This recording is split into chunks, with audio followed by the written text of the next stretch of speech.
Welcome to this week's episode with me, Daisy Adams. Here at the Cricket Coaching Code podcast, we've recently teamed up with Cricket.jobs, a team who are not only highly motivated to find you the ideal job within cricket, but they will also ensure the right people apply for your environment. We've partnered up with them because I've always wondered what is out there in the worldwide market, and I couldn't find a one-stop shop that brings them all together. Now I have. Head over to Cricket.jobs to see the latest opportunities. So let's get into this week's episode. Hello and welcome to this week's episode of the Cricket Coaching Code podcast. This week we are fortunate to be joined by Toby Radford. Toby, good afternoon. How are you? Nice to see you. Thanks for having me on board. Yeah, absolutely. Thank you. It's great to see you in there, joining us, and really looking forward to this conversation. And we've sort of got a few areas that we will cover that you've sort of agreed to. So we'll see where it goes over the next 50 minutes, but that'll be great. Let's start off then. Please can you share with us your coaching journey and experiences, where it started, what you've achieved, and give us a bit about what you're doing now, if you wouldn't mind, please. Yeah. So I think my coaching experience, probably the analytical side, started quite young. So as a player, my dad used to take me up to the courses at Lord's in the holiday time. My dad was a journalist, and he worked with somebody who had one of the first video cameras, the first Sony massive camera. Came in a big case, right? Nothing like we have now on a phone or an iPad. Yeah. And his friend used to come and video my batting. Okay. So I think the eye for analysis and of my own game started quite young. So I'm talking 12, 13. I played for Middlesex as a youngster from sort of the age of 15, 16, right the way through, really. And in the winters, I would stay and coach, and I would go around the schools of North London. So I got my level 1, level 2 quite early. I realised that I actually enjoyed the sort of getting to know a bit more about technique and about the game while I was playing. So when I finished playing quite young at the age of, I think it was about 26 down at Sussex, going into coaching felt like the perfect move for me. ECB was funding a county development officer roles, and it was quite bizarre because although I finished at Sussex, my family home had been in Newbury in Berkshire for a long time. There was one job available in the country, and it was the Berkshire CDO job, and it happened to be in Newbury. So it was quite, it was almost fate in a way. So I came out of playing young, had my qualifications, knew I wanted to go into coaching, and the one job that came up was the Berkshire one. I got that job, and I could fall out of bed at 5 to 9 and be in the office at 9 o'clock, literally. It was round the corner. Enjoyed that. Vodafone started in Newbury. And I was able quite quickly within that role to set up a junior academy and had some good young players coming through. Vodafone gave me sponsorship for that, which was excellent. Yeah, great. And quite quickly, within 2 or 3 years, my coaching was taking off, started to produce some players. And a role came up at ECB for a national coaching job, and I got that. Did that for a few years, which I loved, working with England youth squads, coaching the coaches in the winter, running level 2s, level 3s. And learning from great people. So having access to really good quality coaches and players, and so constantly sort of trying to expand my own knowledge, I think, on the job as well. So that was brilliant.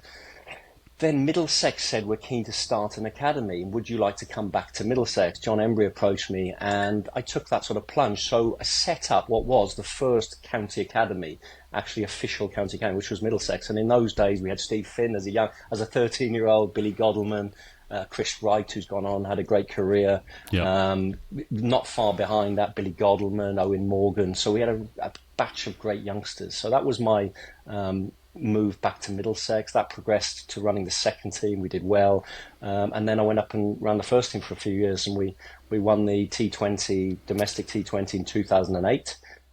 Beat Kent off the last ball. That was an amazing day at the Rose Bowl down in Southampton. And then from there was head coach at Glamorgan, worked as a batting coach for the West Indies for a number of years, set up their national academy, so the likes of Jason Holder, Shannon Gabriel, quite a few of the guys, Shea Hope, Craig Brathwaite, a lot of the guys that you see now playing in their test and one day sides. And worked with them for a number of years. And then in recent years, I've done a fair bit with Bangladesh, Pakistan, and last year I was doing some consultancy work down at Kent. And I've just finished writing my expanded second edition of my book, Getting to Grips, which is due out hopefully in April time. So I've been working on that. So so a lot's happened over the years. I've been very fortunate, worked with some good players, worked with some great coaches, traveled the world, paid for really. I've been very, very lucky, I think, and blessed to have the job that I've had. Lots of good moments, some tough moments when you lose jobs, which is the nature of coaching. So I've had those sides of it as well. And I think now, been doing the job almost 25, 30 years. I think I've had a really good idea of what the job entails, the good and the bad. So, plenty of experience with it, I think. Yeah, it sounds like you're very grateful of the opportunities that you were given there, and you can see in your face some of the connections and some of the sort of memories that you've got with some of those experiences. Was Richard Scott at Middlesex? Was Scotty there? Was he when you? Richard was, and Richard was an assistant for me. So when I was running the first team, Richard ran the second team. Okay. And we were very close. We actually lived in a house together in Golders Green for a period of time when we were both there. And I got on well with Scotty. And then when I moved, Scotty then went on did the head coaching job. I then went down on to Glamorgan. I went to the West Indies first, and then on to Glamorgan. So I know Scotty pretty well. Yeah. Yeah, Scotty. Must have been 2006 to 2000, or maybe even before that. But that sort of period, he came in and did some coaching with the Navy with us. So we got to know him. Great guy, really useful to have into the setup. Learned a lot from him as a player and as a coach, and then it was great to see him progress through there. I'm going to pick up on another couple of points that you made in that intro. Talking about your time, out in the West Indies, how did you have to adapt to? Clearly, your pedigree is in the UK in your coaching. What sort of things, what sort of challenges did you see when you moved out there, both from a personal perspective and from a coaching perspective? How do the cultures then change and influence your ability to coach and impart your experience on those players? Can you just talk about that for us, please? Yeah, I think on the personal note, I'd always been a bit of a homeboy, really. Quite close to family, never really gone too far. If I'm away for a period, I can't wait to get home. That's always been me. So I think taking the plunge of a job, going on my own. I wasn't married at the time, wasn't really settled with anybody. I was literally going on my own, leaving mum and dad behind, leaving my mates behind. Yep. So it did feel like it's a bit of a step into the unknown. But there was also something quite exciting about it as well. I'd grown up watching West Indian cricket, and although clearly at that period in the last 20 years it hasn't been where it's been in the past, that they still love their cricket and are passionate about their cricket. And the minute you land in Barbados, the taxi driver has an opinion on the game, or they know players. No, seriously, and it's like when you go to New Zealand, you see rugby balls everywhere. Yep. That's their sport. Then you land in the West Indies, it's cricket through and through, which is fantastic. So I loved that. It was nice in a way because my job was to set up their first academy. So it was a bit like what I had done with the Middlesex Academy, 8-10 years earlier, probably. It was setting that. So it was taking all the best youngsters. So what had probably been the West Indies under-19 team of the year before, like Jason Holder, Shannon Gabriel, Kieran Katoy, some of those, and putting them into a squad, building a program together, bringing other specialists in, fitness specialists, a psychologist. I actually took a psychologist over there to work with them as well. So putting a program together and then starting to deliver that. Absolutely loved it. But one of the greatest things one of the best things I've done, because it did take me out of the comfort zone. When you say what were the challenges coaching wise, I mean, I remember one of the early sessions I ran, group session, like a fielding session or whatever, and did a bit of a debrief at the end of the session, and they all started clapping. And I was like, and it was quite American, and it was almost like you see on the American films, and I'm not used to that. I've never done that before. You've never had that in Middlesex or anywhere else I've worked in the UK. But obviously it's their nature. The other thing that was very obvious very early was that the style of coaching most of those players had grown up with had been a tell. This is what you're going to do. Get on and do it. Do it, don't ask me why, just get on and do it. So almost what we would have been doing in the UK 20 or 30 years earlier, that was the style. Coaching here has moved on a lot. Teaching has moved on a lot. You're working together. You're asking questions. You're trying to get buy-in now from your pupils or from your players. So that's the way coaching has gone, certainly, in the UK. So when I was there, you had a feeling with players that they were a bit scared to talk. Okay. And it took me a little bit of time to say, look, within this forum, I want you to be honest. You're not going to be criticised for anything. We all like each other. We all want each other to do well. But the only way we grow as a player and as a team is if we're really honest in our feedback. If we're trying to sort of, afraid of saying the real truth, we don't go anywhere. Yeah. And I've been in professional environments where it's like that. But I think the really good ones I've been in, there's been an honesty. Please don't take anything personally, because it's not meant for. This is about a performance. We're at that edge of the game, and we've got to get better, and we have to deliver results. So once we got that, it was great, and then they started to open up, and they trusted me and trusted the process, and I think I really saw them grow as players and as individuals. And I mean, I'm still very, very close to Jason Holden now. We're good friends. I still work with him. And he often talks about those days and you could see then he had the potential to be a good leader, because he always spoke well within the group. We had a tour over to Dubai, and we played against the senior UAE team and a couple of older teams as an academy team. And we had a good side. I mean, Shannon Gabriel was bowling 90 mile an hour. Yep. Jason stood out. We had good players. And I remember at the end of the trip, Jason, just before we flew home, and Jason, I don't think he was captain, but he clearly, he had this aura about him. And I remember him going around the dressing room, talking to each individual in that dressing room, and spoke so well to him. He said, look, no, you haven't had the tour that perhaps you wanted, didn't quite deliver, but, go away, you work on it. And he just, to every individual, and I walked away and I thought, that bloke's definitely a future captain. You just knew then at the age of what he was, 18, 19, that this guy had the potential, real leadership qualities, and obviously went on and did that, which is great. It must be really warming as a coach to be able to identify that in spades in that individual and that player. And I'm going to go back to something that you mentioned there, and you used the word trust, and you talked about, coming into that environment with those players, and it's something that, in all sort of walks of life, or in your home life, in your professional life, wherever it is, trying to establish that sort of psychological safety for those open, transparent conversations and environments to exist, must be it's a real challenge. Yeah. It is a real challenge, even more so, when we all went through COVID and we were on these Zoom calls, because you can't. Yeah. It's really difficult to establish that psychological safety. Can you share any sort of any tips or anything that you worked on within the West Indies team to sort of build that trust and build that psychological safety? I think all you can do is be yourself. Mm-hmm. You're trying to show empathy. You're trying to show understanding. You've got to show interest in those people. I mean, I had players there coming from very different backgrounds. Some of them came from quite impoverished backgrounds in parts of the Caribbean, and actually getting on an academy meant a huge amount to them. Yeah. I will never forget Devon Thomas. Bless him, he's actually been banned for fixing, and he can't play, and it's so sad because he was a lovely lad, right? And he's obviously got in the wrong crowd. I remember Devon Thomas coming in. I interviewed all the potential academy players, right? Okay. And he came in, he was so nervous, he couldn't speak.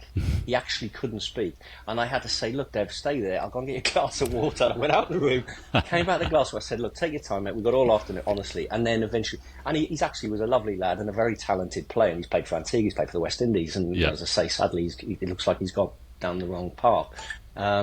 But it just showed what it meant to some of those guys, because from where he was coming from in Antigua, getting on the National Academy was the potential to go on and play for the West Indies and earn good money and probably, pay for the mum and dad and pay for that towards the house, because that's what happens. I've seen it in my work in Bangladesh and Pakistan. I mean, these are very humble lads, often very talented, but they come from quite difficult backgrounds, and cricket is a way out for them. I mean, it really is. Not so much in the UK, but it's a way out for these people in some of these countries. So, they put huge pressure on themselves. They want it really badly.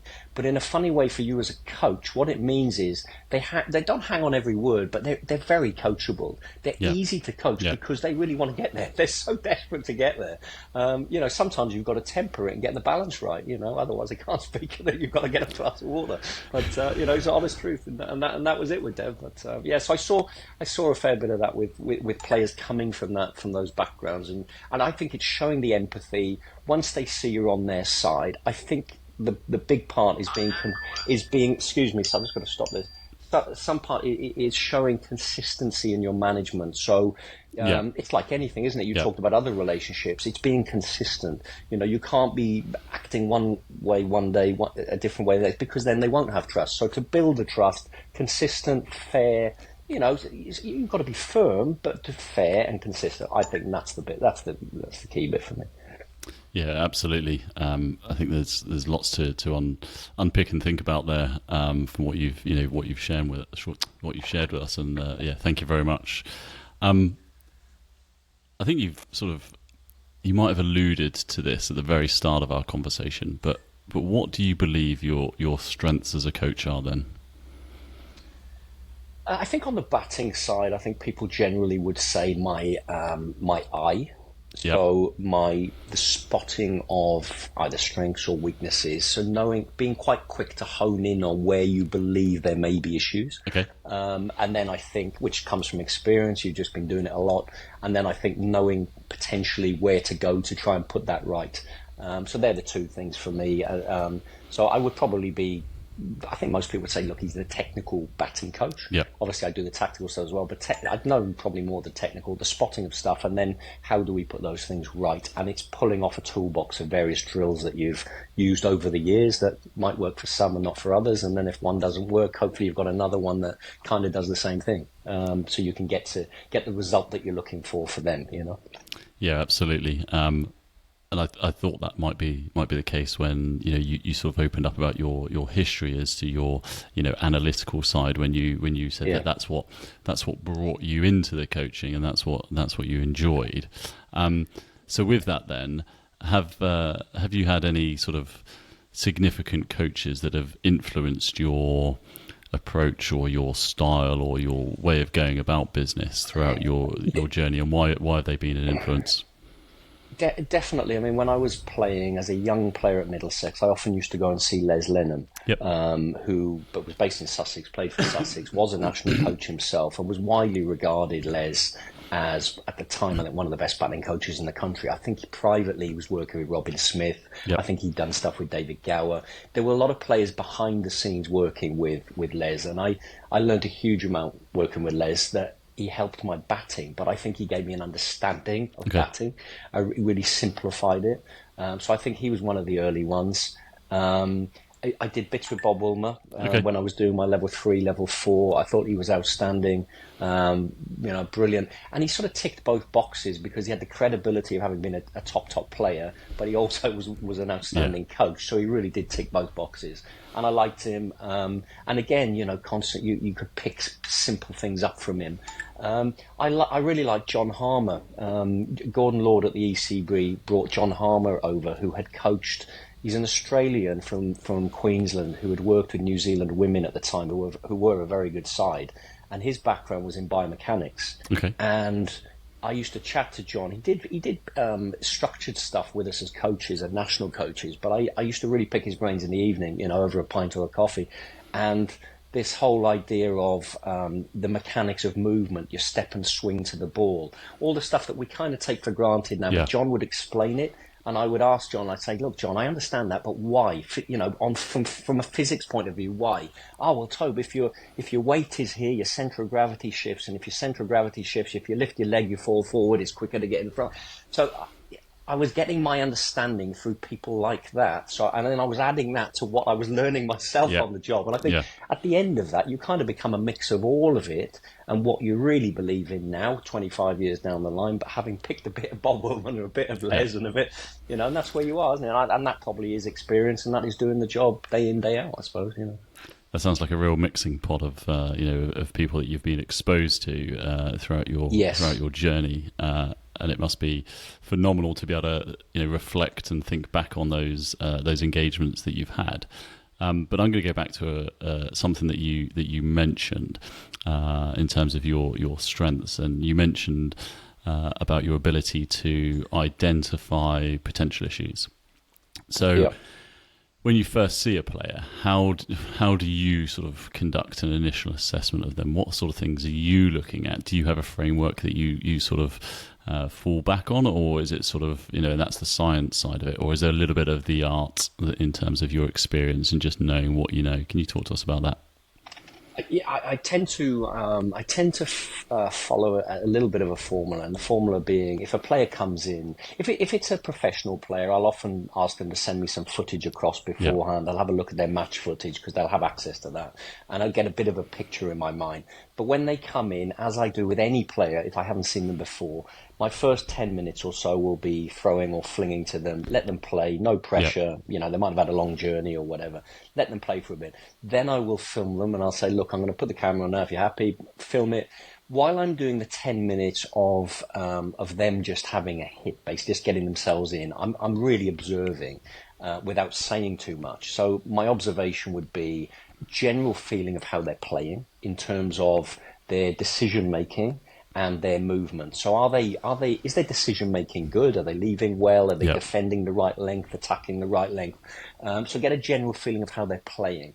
While I'm also doing that, again, I'm not really saying anything at this point. I'm really going down a route of, you know, if there's an area here, like a root cause of something, what is it? Because I always believe in trying to get to root cause, which is that you might see 4 or 5 things that aren't great, but is one of them, if you knock that domino, all the other 4 or 5 not go over. yeah, Therefore, you only have to work on one area. You only have to tell the player one thing. It's simple for him or her, and you can really start to get progress quite quickly, rather than sort of throwing 5 things where yeah, they get confused and you don't go anywhere. So for me, it's about trying to get to that root cause. So I will be making that observation in that 10, 15 minutes at the start. Then we'll say, right, I'll say, right, we have 5 more balls. We'll have a look at the video. They'll come up. We'll look at the video. And then I'll go back through a bit of the tape, frame by frame, get their understanding, ask them what they're seeing, and then start to sort of get an understanding, normally backing up what I believe I've seen in the first 10 or 15 minutes with the naked eye. And then we have a bit of yeah. a plan going forward. But the key thing for me is, A, they understand it, and then B, you can then go and start to work on it. And as I always say to the players, anything that we're working on, first of all, it's them knowing it and understanding it, seeing it. Then it's doing stuff where they start to feel it, and then they will start to put it right. So that's the third bit of it. Now, when they start to feel it and they say, oh, I feel in my hips turning there, or I feel my back going behind my head or behind my back, I know I'm on a winner, because they're not now relying on me. They've started Yep. it, they're aware of it, and they're feeling it. So even when they walk out the door, hopefully they can carry on the work when they're no longer with me. So that's the process I go through, basically, and I would tend to follow that as a structure with most players. Yeah, great. Thank you. I'm going to pick up on a word that you mentioned there, and it kind of ties back into something that you said earlier. You said, we're going to go back through the tape. Now, Yeah. that's how I remember, myself being filmed as a bowler. I walked away with a VHS, and Yeah. you did have that tape. But obviously, with the technology that's moved forward, it's at everyone's fingertips, and it's great. But how do you, and if you are able to share your thoughts on this, how do you connect with the younger players and the youth of today? With the generations that are coming through, all have different references, all have different sort of pressures and approaches, and they've come through a system where it's very different, probably to when yourself sort of went through. How do you make those connections with the sort of upcoming generations? In terms of them buying into wanting to make changes, or when you say, or just connecting with them, Let's pick up on the just connecting with them. Because you said about building that trust, and we go back to the West Indies there. How do you see any differences in sort of an older player, so sort of late 20s versus a younger player who's coming through, or are they sort of fairly the same? I think I treat them all the same. The way that I would coach would be slightly different, with the more experienced sort of professional to the younger player. But I think the first thing you're trying to you're trying to build that connection. The connection, I think, this is what you're alluding to, really. And the connection would come from your tone of voice, the way you're showing that empathy early on. If they get things they're not quite right, you'd be saying, hey, don't worry, look, it's only the start of the net, or it's only November, you've got 5 months. Yeah. You're taking always trying to take pressure off, because I've been a player and I know what pressure's like. So you're trying to create that connection. You're trying to show them that you're interested in them. You might have a bit of humor with them. All of those little things that make them feel relaxed to get the best out. And then you would start just drip feeding in the points to get them better. Of course, even young players, not all young players are the same. Some young players come in and they struggle to focus, they struggle for concentration. I have other players exactly the same age who are like young men. I mean, they're adults. They're very mature. They go to high-end schools. I had a lad in the other day. I think he was 13. He's been homeschooled in Surrey, and he's done his GCSEs at 13. Okay. Wow. I mean, wow. So you kind of, you've almost got to see what you've got in front of you, and then you've got to tailor your style and your language and your tone and your speed of voice to what you're working with. Of course, if you're going in with professionals, it's much more of you're working together. It's what do you think? How do you feel about that? And I will often say, whether it's young player or old player, I say, look, if this is what we're looking to try to create, if we're trying to create good alignment and good balance, right? And I'll give them little stories, and I'll say, look, did something with Sam Billings last year. Sam Billings was falling across to the offside. Hands were going with his head, and he was trying to hit mid-off and extra cover, and he couldn't do it. He was slicing the ball, and it was going through point. And when we worked together, I said, and we straightened his back, and we got his balance better, he started to hit mid-off. And I asked Billings, I said, Sam, what are you doing to create that position? I know that's what we want, but what are you doing? He said, I'm telling myself to go through my heels, not through my toes. Okay. And when I feel my weight is through my heels, he said, everything works. I feel in a great position. And now I can hit mid-off and mid-on. The reason I give that story, I tell the young players that, I said, for Sam Billings, it was heels. Now, for you, it might be something slightly different. It might be a nod of my head forward. You're creating the same position weight-wise, but your trigger might need to be a different one from Sam Billings. So there's a personal thing in terms of what they need, but often if you give them the story, it just clicks them in with them, and it engages them, and it gets them hopefully going forward. Yeah, that's great. And to be able to have that... have those references and use them and pass them on. I'm sure they're quite powerful with the younger players. So let's look at the other end of the spectrum then. Clearly, you probably wouldn't take the same approach with Sam Billings of telling him about a younger player or another player. How would you go about sort of influencing Sam to either make change or identify something that you've picked up on? Well, I mean, I worked with him quite extensively last winter. He contacted me. I think he'd had an average season, not this season just gone, but the year before, and hadn't really delivered the way he can. I mean, he's a top player, and he said that he was keen to do some work. Could I come down and spend a couple of days with him? Again, he sent footage through, so I had a bit of an idea before we went. But Sam was, because he'd come to me, was investing in, it was before I signed to do anything with Ken, so it was a private engagement. So he paid me. There was an investment from him. He wanted to do the work. He wanted to listen. He was very open in terms of, Toby, what do you see? What do you think? And exactly what we said before, had it on video. I showed him his body position. He could see where his head and his hands were, and he understood. He's a bright bloke. He understood very quickly what was going on. Now, once he had that, and we were able to start doing some drills on it, quite quickly he was feeling the difference. And what I'm always interested in is, when we've got to that position, I would be saying to Sam and to other players, Sam, I can see it's now working. We've got there. You've got there. How are you doing it? Because I always want to know, because I can always go back to him and say, hey, mate, what's happening with your heels now? And that becomes the key thing for him. Now, with Daniel Bell-Drummond or somebody else, or Joey Everson, it might be something slightly different. What is the key thing for him? Or Jack Leaning, something slightly different again. So it's understanding those mechanics, understanding what that player needs to be in their best place, I think. That's the key. And what you're trying to do with young players is help them find that, so that at an early age, they start to know, what is my key thing? What is my main drill to keep me in a good place, to hopefully give me a chance of scoring some runs at the weekend or whatever. That's what you're looking for. Yeah, I've just written down a word there, self-aware. Clearly, as you get older and you get more experience and wiser, you become more self-aware. As a coach then, how do you develop a younger player's self-awareness of the key things that are important to them to be successful? I think that is it comes down to the way that you coach. So I mentioned earlier about the old style of coaching was tell. Yep. Well, when you're telling, there's no understanding. You can tell someone to do something, it might work or it might not. But going forward, they don't know why. So I'd like to think that my style of coaching, and this is where I think ECB has been good in terms of the questioning approach of coaching and teaching. If you're questioning, you're engaging them. It's not just about them doing it, it's that understanding. So I was with players late last night, and I would be saying, let's take for an example, you're trying to get their weight in on the front foot, and you'd say, look, you've hit that really well, and you've got your head over the top of your front foot. Why does that help you? And they might say, well, if your head's over your front foot, your weight's into the shot, it means you're connecting under your head, therefore the ball goes on the floor and you've got a bit more power. So I would be asking questions and giving that information to get that understanding in. So I know when they leave the building that they have a better understanding of what they're trying to do and why they're trying to do it. And then they can self-coach, because they know what they're talking about.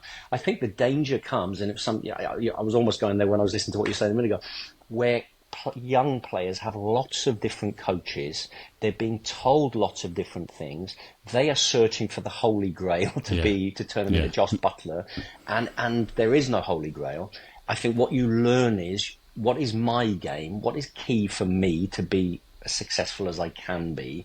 Always be open to what people say, but have some idea of what your game is. Now, that is tough if you've got 4 or 5 different coaches. You've got a coach at the club and the school, and you've got one at the county, and then you've got a private. Some lads have 5 coaches. Without naming names, I had lads come to me, and they're being given information from other places, and I really don't agree with it in terms of where they position their hands, or, and you think, God, it's actually causing problems. We need to get away from this. And that's where you sometimes quite subtly, you've got to say, look, mate, honestly, trust me on this. I think if you go down this route, this will be far better for you, for these reasons. And I would try and explain it to them why this would be better. So there's an element of having too many coaches, and sometimes it can be, and well-meaning from coaches, but sometimes getting the wrong information, but that's could damage the player because you're getting the wrong information to them. So I think you've got to be so careful whenever you're saying anything. Hence why I don't do anything without using the video to prove to myself and to them, look, this is exactly what we're seeing. I'm not doing. Yes, I can do it with the eyes, but I want them to see it on the video. They've got to buy into it. Yeah, really, really powerful to be able to see that themselves. And I'm going to go back into something that ties into this question. And you were talking about players who have got various influences and coaches trying to develop and make an impact on that player. How do you then, as a coach, understand and know when somebody it's fallen with them or it's landed with them and they've learnt from it? Because they might have a session with you, go away somewhere else, and then come back in. What sort of things are you looking at to think that person has learnt and has is using it and implementing it? How do you go about reassuring yourself? You can see straight away if somebody's gone away and worked on something. It might be a setup you've been working on, and they come back in the following week. Gosh, it looks so balanced and lined up beautifully. And you'll say, "Gosh, you've been working on this, haven't you?" Equally, sometimes you see players and you think, have you picked up a bat since I last saw you? So I see both. I'm always encouraging players. I'm probably like one of those old teachers. I'm always encouraging players when they go away to do the work. I've shown you some drills. Now you've got to keep doing them and do them. Don't just do them well, right? Go away, go and stand in front of the mirror, check your setup, because you've got to know how you feel is how you actually look. Because what actually happens in the setup a lot of time, people think they're beautifully lined up, well balanced. In reality, they're not. And that's what causes the problems with so many shots. Once that is consistent and you can do it with your eyes shut and you can do it in the mirror with your eyes shut, then you're moving, then you can move forward, because everything you do before the ball comes, if that's right, I think the shots are so much easier to play. So I think encouraging them to go away and do their work in between. And you know if they've done it or if they haven't done it. I mean, it stands out straight away. And often I will ask, I'll say, have you done anything? And they'll say, no. I know. Yeah. I could tell. Honestly, up front, straight away before wasting any other further time. Yeah, absolutely. And and I think it's really key that going away and doing the right things the right way, because you could go away and do the wrong things the right way, or go away and do the right things the wrong way. And it's having that understanding of the right things the right way in order to to progress that. But yeah, as you say, sometimes that simple question of just asking them will immediately put you in the space of where you are when you need to work with that individual. We're gonna change it up slightly and go back into some more of your sort of experience with teams, and clearly with your level of coaching and what you've been asked to do professionally. How do you work effectively then within an interdisciplinary coaching team when involved in a professional setup? Because that's something that not too many people have got too much exposure of, and I'm sure there are challenges of working within that organisation with those other coaches. How would you have you been able to reflect on some of that, and can you share any of that with us? No, I have, and I've worked in many different teams over the years: academy teams, international teams, county teams, and it really varies. Okay. I think where it works best is where you have very clear leadership from the top. So if you take a specialist batting role, I've done a specialist batting role several times in several ways. Where for me that works best for me is where there's clear direction from the top. So I think when I worked with Richard Pybus at the West Indies, and Richard was very good at creating a vision for the team. He was very good at sitting with you as coaches and saying, look, this is where I'm looking to take it. And then he would say, look, Toby, focus that with the batters. Vaspert Drakes, you go and do the bowlers. So you knew exactly what your role was, fitting into this bigger pyramid at which Richard would control at the top. He was also good at getting players to buy into that vision. So I think work well as a team, it's that communication, I think, as a staff. Where are we trying to go? How are we trying to do it? And then him allowing me to go and do my stuff with the batters and and then feeding back, and then feeding back. So I think that communication, isn't it? Communication of where we're trying to go. Communication, how do you think they're going? How did we do in that? Constantly reviewing.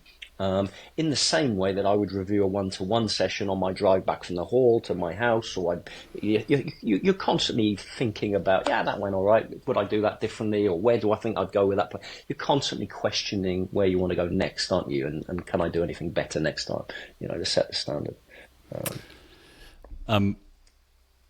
Let's hit on some of your try and unpick some of your non-negotiables then as a coach. Do you have any sort of non-negotiables in batting that you think a player must do to be successful? I've talked about it quite a bit, and I've done it. It's in my book. I've talked about the fundamentals of alignment. So trying to line up pretty straight down the wicket, keeping the hands in pretty close to the body, because it keeps you centered, it keeps you balanced better. Again, it allows you to move up and down the wicket if your hands are close. The idea that your weight starts a little bit further forward than it does back, because it's easier then to get forward. Okay. And when you play on the back foot, you push off the front foot and you go onto the back. The big thing for me, and where I spend a lot of time, even with top-end players, is tracking the ball. So not going, if players are slightly out of form, even high-end players, often the issue is they're not set up properly, which you can change easily because it's done before the ball comes out, or as the ball starts its journey, which might be from mid-crease or wide of the crease, they will have a tendency, if they're out of form, to go a little bit early. Okay. Now, if you go to what I call the starting line, then the minute you start going that way, you then can't get back. So if the ball carries on coming in, if it seams in or swings in, you end up going slightly offside of the ball. And we all talk about players' head falling across, it's common. We spend most days doing it. But it's about trusting and waiting a fraction longer and not going at that early flight of the ball. So for me, tracking is massive. Go to the finishing line of the ball, not the starting line of the ball. And if you do that, you can then be stable when you hit the ball. And if you're stable when you hit the ball, you've got control or you've got power.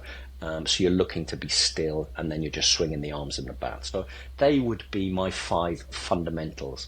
And I would say, even if you took players of all different styles and slightly different backswings, and they generally would meet those fundamentals of, head is still at contact, they've got a base, they let the ball come to them.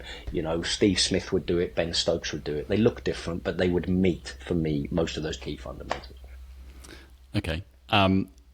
With those fundamentals then, do you think they are absolutely fundamental in terms of whatever format that you're playing? Do you think there's any change when we're talking the shorter format or white ball? Do you think those things still need to be firmly established to be effective, or do you think there's a shift in white ball cricket and how we sort of see batters approaching it?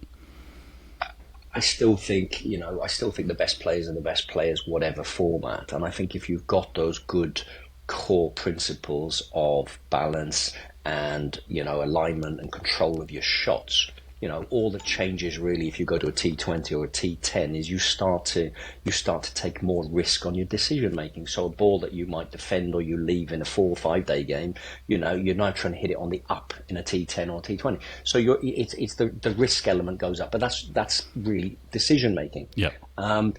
What else changes? I mean, players do change things. Some will take their hands a bit higher. They might stand a bit deeper in the crease. They might go a bit wider in their stance because they're not looking to move much. Actually, all they want is a wide base to hit. Now, if you're playing in a championship match with a Duke's ball and it's swinging and seaming, and you go with a very wide base, you now can't move again. So when the ball swings or seams, you can't get close enough to the ball to control it.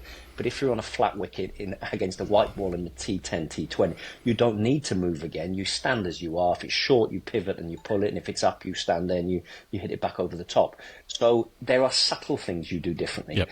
Where I think things can go awry is if you've got young players whose first sort of stuff is going into power hitting or going into that before they've got the basics. I'd rather have a Virat Kohli technique and then expand it to T20 with just tinkering with stuff rather than the other way around. I think it's almost impossible to come in with no technique, having a swipe and then try and turn yourself into a good player. And in fact, even your best hitters in the game technically are good players. Klaas and Chris Gale was an outstanding technique. He had 300 in a test match. Yeah. And became a great T20 player, but he was a proper player.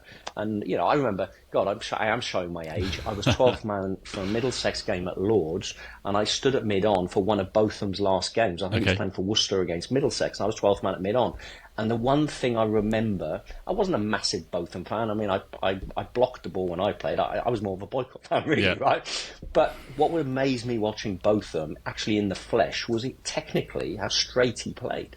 I thought, I'd seen all the highlights of the ball flying everywhere and edge busted off. It was a Headingley, sorry. And I thought he just used to, hit the ball. But actually, technically, again, played really straight. And I think the best players, they have good, solid techniques, and then they hit from there. Joss Butler's a fine player.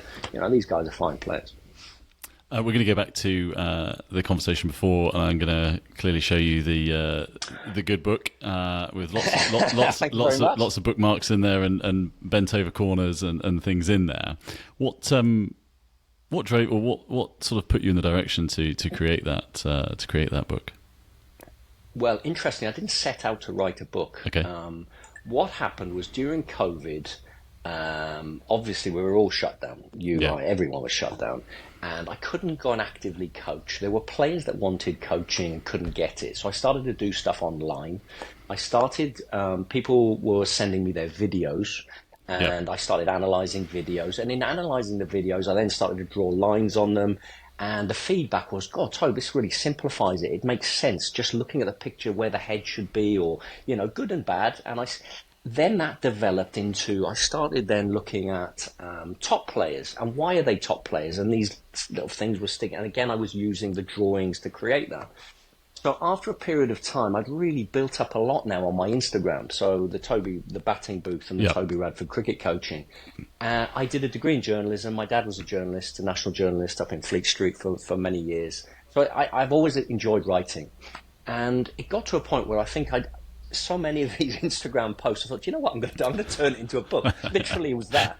So the book was going to have a slightly different take in the fact it was going to be quite visual, and then what I would do, I would then write chapters around a lot of those Instagram posts, Yeah. but put them in, thematically, like the 5 fundamentals we talked about, grip, your setups, and use world-class examples where I could of, a Devon Conway showing a left-hander setup, and actually compile a whole book. So I did that.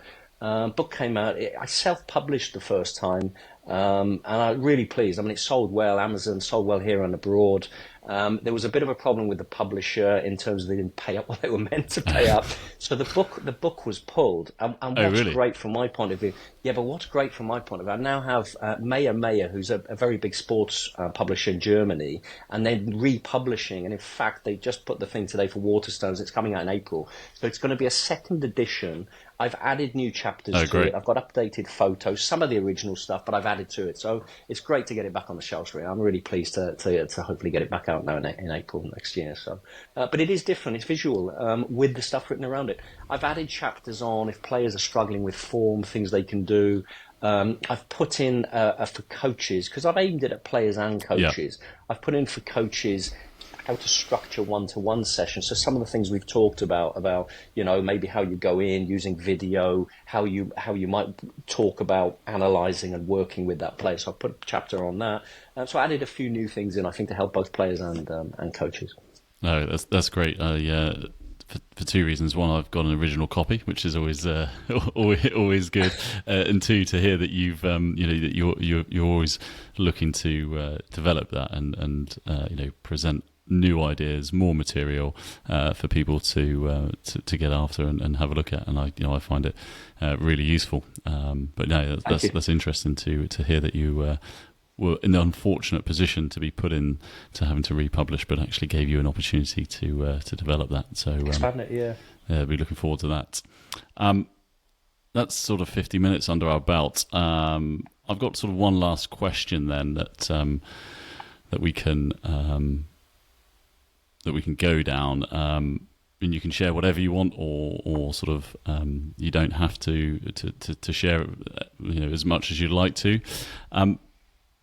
But are there any sort of memorable examples of sessions or of occasions when you've worked with a player that you've thought that's really had an impact on me, either personally or professionally or in your coaching journey, that you always look back on and go, I learnt X on Y day? Or is it sort of a combination of your journey that's given you the knowledge and experience as to where you are today?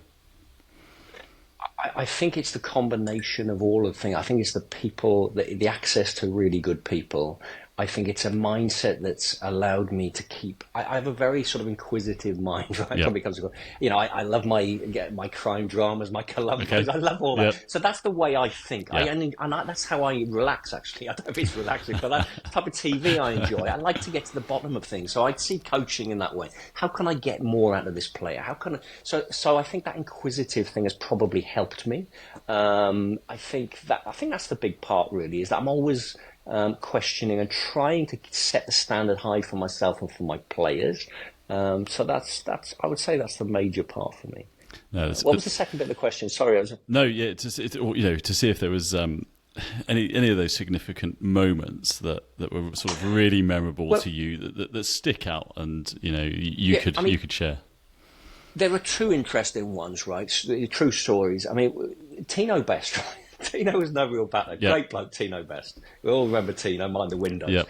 And on the series when West Indies were here against England, we had a test match at Edgbaston.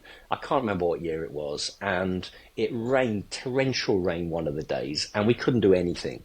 And we went indoors at Edgbaston, and I put him on the machine. It's quite funny.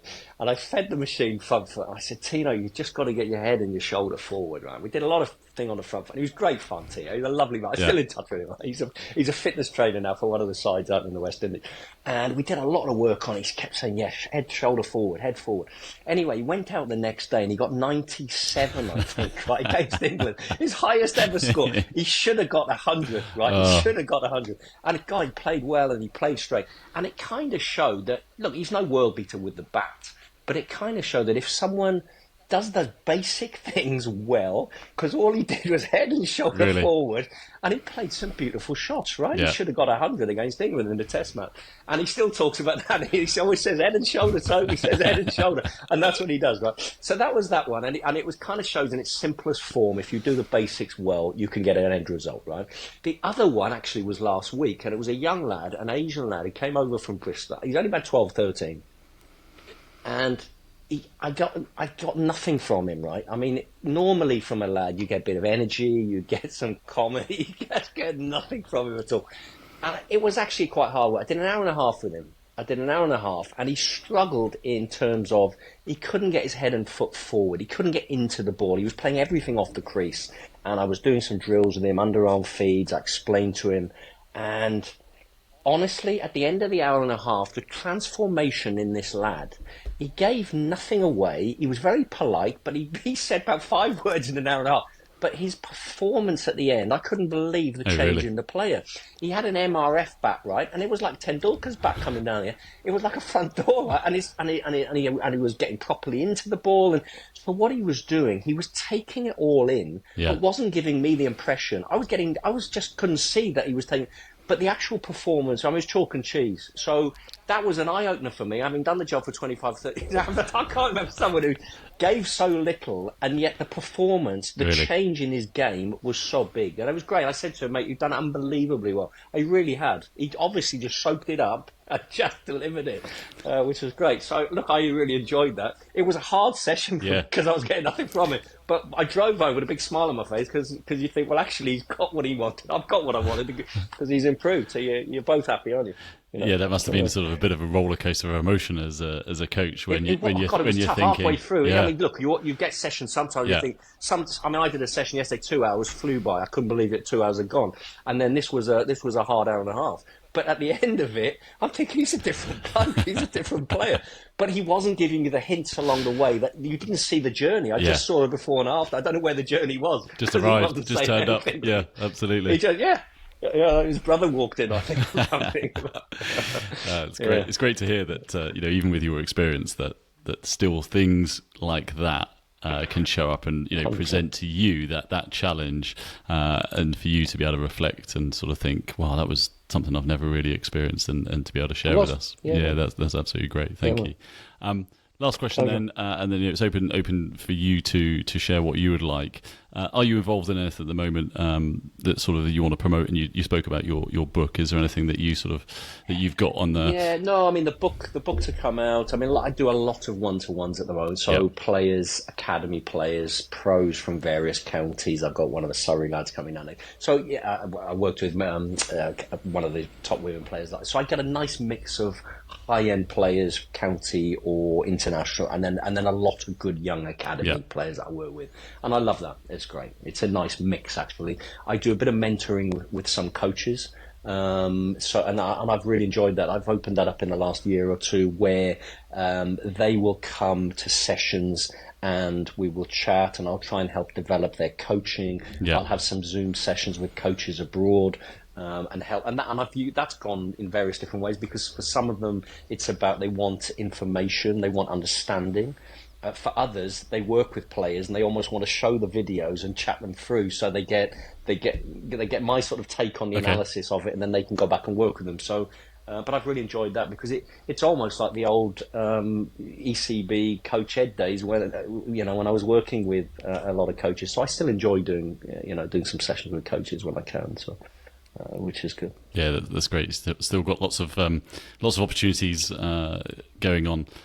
Tobes, thank you very much for coming on to the Cricket Coaching Co podcast.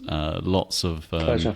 lots discussed there, and just thank you very much for your openness, your ability to reflect and share those experiences with us, but most of all your time. It's really appreciated. Thank you very much, mate. Thanks for having me on, and good luck to you and all your listeners with their cricket coaching and playing next season. All right, thank you very much. That's great.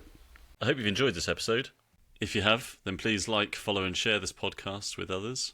And don't forget, if you would like to feature as a coach or you would like us to cover something, then please email us at thecricketcoachingcode@gmail.com.